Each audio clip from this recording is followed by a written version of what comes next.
We are finally going to finish up on Chapter 8 today. We left off on kind of a down note last lecture because what we demonstrated was that health insurance markets are incredibly susceptible to adverse selection death spirals. So what I'd like to do today is to consider how we might save the market from a death spiral. And there are going to be three mechanisms that we're going to put to the test and try to figure out whether any one of these would save the market. First off, let's consider what would happen if we just changed our baseline model so that the side of the market without complete information really likes the thing being exchanged. It's a little bit easier to think about this in the context of the used car market, so let's quickly return to that market. And in the used car market, we had buyers and sellers of used cars, and each had a utility function that was equal to the summation of a coefficient times x plus m. On the seller side, there was an implied coefficient of 1 in front of the x, and on the buyer side, there's a coefficient of 3/2 in front of the x. So what we want to think about is what would happen if we just put a bigger coefficient on buyer's x. Recall the 3/2 was somewhat arbitrary. The only important thing about it was that it was bigger than seller's coefficient of 1. So to see what happens if buyers really like cars, let's just erase the 3/2 and put in a 5/2. Then we can just redo the math and see if anything changes so that the market doesn't break down.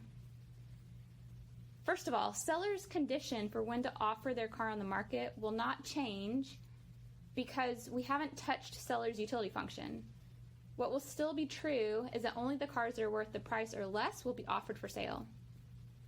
But the question is, will buyers now be willing to purchase one of these cars that's offered for sale, given that they like cars more? To answer this, we can simply calculate buyers' new change in expected utility and see if it's greater than or equal to 0. Well, with the new coefficient, buyers' expected change in utility will be 5/2 times the expected x minus p. When will that be greater than or equal to 0? It will be greater than or equal to 0 when 5/4 p is greater than or equal to p. In other words, it will always be greater than or equal to 0, which means it will always be in buyers' best interest to purchase one of the cars that's available when they like cars this much, and that's independent of the market price. So in plain language, this simply means that the market will not collapse under these particular conditions. And the way we can tell it doesn't collapse is because cars are actually being exchanged. So let's translate this back to the health insurance market. In the health insurance market, having the side of the market that lacks information really liking the product would be equivalent to insurance companies really liking to insure people, even if they're losing money. So since that's an unlikely bet for saving the market, let's consider something else. Second consideration is what would happen if the government intervened by regulating insurance premiums? In other words, would a premium ceiling keep the insurance market from collapsing? Well, not only would this not work, it would actually expedite the speed at which the market is killed. So to demonstrate this, let's suppose the government sets a premium ceiling at $17,500. So this would be like the government going to insurance companies and telling them, you are not allowed to charge people more than $17,500 for insurance. What would happen? If the insurance market started out where it did initially, where the insurance company was charging premiums of $10,000, then the first thing that would happen is that people whose expected healthcare costs were $10,000 or less would drop from the market. And this would cause the insurance company to suffer a loss because on average they would be paying out $15,000 per customer to cover their medical bills.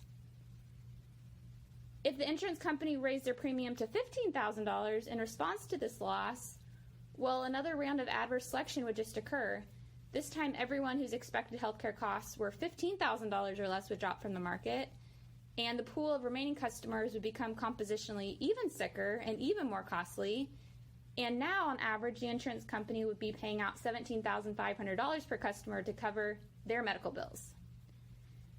So if the insurance company didn't know any better, they would just raise their premium to $17,500. For the same reasons that we've been talking about, this wouldn't solve any problems. The insurance company would still be losing money.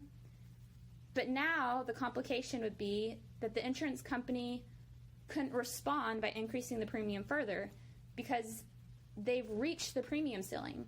So what would happen is the market would just collapse right here. Note that if the ceiling wasn't there, there would be a couple more rounds of adverse selection, and the market premium would keep on going up until it reached the point of $20,000, and the market would then die at that point. But now the market just dies sooner. So far we have no good news unless we can somehow make insurance companies really altruistic. There doesn't seem to be any credible mechanism for saving the insurance market. But let's consider one last thing. What would happen if the government intervened in the market by imposing a minimum quality standard? A minimum quality standard would say that people who own products that are below a given quality level would not be allowed to exchange their goods on the market. Okay, to understand this, it's a little bit easier to think about the used car market. In the used car market, a minimum quality standard might look like the government saying to car sellers, if your car has a quality level less than, say, 20, then you're just not allowed to offer it for sale. Because if you did, then whoever purchased it would really get ripped off, and we don't want to let customers suffer to that extent. Well, believe it or not, the introduction of a minimum quality standard may actually allow a small number of transactions to occur. To demonstrate this, let's just say that the government does impose a minimum quality standard of 20 in the used car market. Again, this would mean that all cars below the 20 bar on the quality scale would be removed from the market because they would not be allowed to be offered. Same as before, the cars that were worth more than the market price would voluntarily be removed from the market because the sellers wouldn't be willing to let them go at the market price since they're worth more than that. All right, what this would leave us with is a set of cars available for sale that are in the range of the minimum quality standard of 20 up to the price. This is actually great news for buyers because now if a buyer purchases one of the available cars without knowing its quality level on the outset, worst case scenario, they'll get a car that's worth 20. And this is far better than the previous worst case scenario where they might get a car that was worth 0. So the question is, would they now be willing to purchase a car without knowing its quality beforehand? To answer this, we simply need to look at whether buyers' new change in expected utility is greater than or equal to 0. Under these conditions, used car buyers' expected change in utility would be equal to 3/2 times the expected quality of the car they'd get minus the price. And this would be equal to 3/2 times, and in parentheses, 20 plus the price divided by 2. And then from all of that, you would subtract P. All right, when would that be greater than or equal to 0? It would be greater than or equal to 0 when P is less than or equal to 60. In other words, as long as the market price is 60 or less, we're in business. We have buyers buying, and so the market is working, and it has not resulted in a death spiral. This is great news. So let's just translate this back to the health insurance market and see what we would need to do in that market to mimic these conditions. Well, in the health insurance market, a minimum quality standard would look like the government coming in and saying, people who are thinking about buying insurance, if your expected healthcare costs are greater than this particular level, then you are not allowed to buy insurance, because if you do, you'll be so costly for insurance companies that you'll do major damage to their finances, and we really want to prevent insurance companies from being hurt that much financially. Okay, this is where theory and reality completely collide, because theory says that it would be possible to keep a health insurance market from a death spiral by imposing a minimum quality standard, but that would mean telling really sick people that they were not allowed to buy health insurance. And realistically, it would be next to impossible to get that sort of policy implemented, because frankly, it's kind of a cruel policy. So what is the overall takeaway? The overall takeaway is that it is really, really hard to come up with ways to keep health insurance markets from descending into a death spiral, which is why health economists are important, because this is a complicated market, and so we need people who can understand it and come up with creative ways to fix things. All right, with that, we have come to the end of Chapter 8. As a reminder, the next exam is going to be next class, and it will cover Chapters 7 and 8. There's only 2 chapters to study, which is good because you don't have to study so broadly, but they're both fairly technical chapters, so make sure you're studying deeply. If you have any questions or if anything is confusing, reach out and I'll try to answer questions. After 10 minutes, we will then meet back for the exercise.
For the exercise, I'd like you to consider one other possible way that we might save a market from a death spiral, and it's a way that we didn't formally consider during the lecture. The first thing we thought about during the lecture was what would happen if used car buyers really like cars, and we said that in that situation it's actually possible to prevent a death spiral, but it's unrealistic that that situation is ever going to materialize in the world. So what I want you to think about now is what would happen if used car sellers had a distaste for used cars. In other words, they got less utility out of each used car than what it was worth. If that was the case, then the coefficient on sellers X and their utility function would be less than 1. So here's the particular scenario I would like you to consider and then work through the math and answer the questions for. Suppose used car sellers have a utility function that is equal to the summation of 1/4 times X plus M, and used car buyers have a utility function that's equal to 3/2 times X plus M. Question 1, with these utility functions, which used cars would be offered for sale? The hint is that you need to calculate the new change in utility for the sellers, set it greater than or equal to 0, and then go from there. Question 2, given the cars are now offered for sale, what would buyers' expected change in utility be, assuming universal market price P? The hint here is you need to calculate the change in expected utility for buyers. And then the final question is, given the cars are offered for sale and buyers' expected change in utility, would the above scenario where sellers have a distaste for used cars work to prevent a death spiral? So you need to submit 3 answers, and once you have that done, you will be finished for the day.